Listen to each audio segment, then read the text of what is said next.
Noh. Soojustavad toonena. Jah, kuradi, ma vaatan nüüd katus paistab läbi. Katus on suht hea, ütleme nii. See on laastu katus ju. Seal on seda on suht lihtne remontida.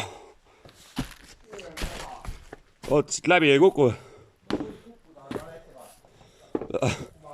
Siis tuleb pehmelt kukkuda.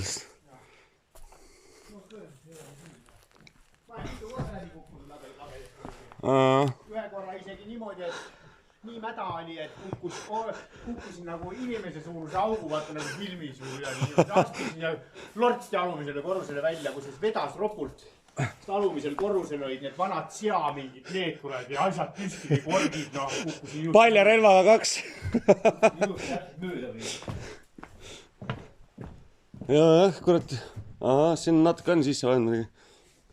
Kurat, ütleme niimoodi, et esimesel pilgul ma ütleks selle Priidu jutu peale, et tal oli õigus.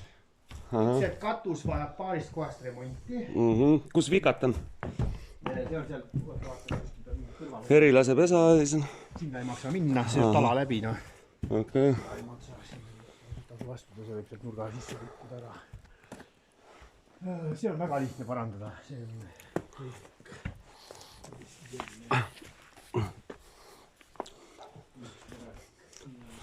Mädanikud. Seda ma kardan rohkem. Ja seal on päris tore jälle. Ja kaltsu on, mis siin all on? Asi, mis on kallis siin muidugi võimalik teha, oleks soojustada seda ruumi, vaata. Seda saaks niimoodi soojustada, et siit tükk. Näed, saab ehitada kuradi. Ei ole vaja tervet asja teha.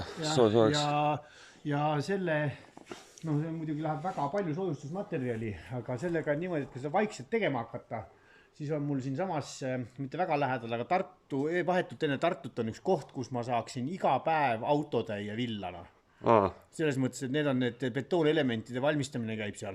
Ja nad jäävad sellised pikad villaribad üle, no umbes nii laiad. 20-sendine vill ja 15-ne. See läheb lihtsalt vahele kuskil? Nad teevad elemente, vaata. See on see igane kallis vill ka veel. Kurat huvitav, mis jook see on? See on... Kakao tundub olevat. Patilaadne mingi. No imelik värv, see ei ole... Silt ei ole originaal.